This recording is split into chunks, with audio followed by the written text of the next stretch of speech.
Hi friends, మీరు చూస్తున్నది లక్షల గబ్బిలాలున్న గుహ. ఈ గుహ వచ్చేసి ఆంధ్రప్రదేశ్ రాష్ట్రం బెలూమ్ గుహలకు 2 కిలోమీటర్ల దూరంలో ఉంటుంది. ఇక ఈ గుహ చరిత్ర తెలుసుకున్నట్లయితే పూర్వం ఈ గుహలో కొన్ని లక్షల గబ్బిలాలు నివసించేవట. ఈ గబ్బిలాల నుండి వచ్చేటువంటి వాటి ఎరువును ఈ గ్రామంలో ఉన్నటువంటి రైతులు తీసుకువెళ్ళి వారి పంట పొలాలలో ఎరువులుగా ఉపయోగించేవారట. ఆ ఎరువు ద్వారా పంటలు బాగా పండి రైతులకు అధిక లాభం అయితే వచ్చేదని ఇక్కడ ఉన్నటువంటి గుహకైతే చరిత్ర ఉంది ఫ్రెండ్స్.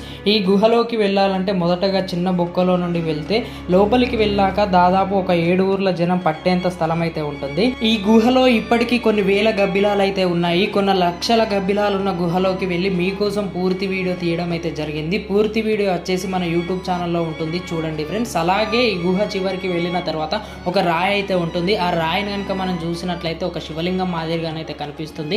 ఇక్కడ చూడొచ్చు ఆ రాయి అనేది ఏ విధంగా ఉందో. మేము వీడియో తీస్తున్న సమయంలో కూడా మాపై చాలా గబ్బిలాలు వాళ్తున్నాయి, చూడొచ్చు ఇక్కడ.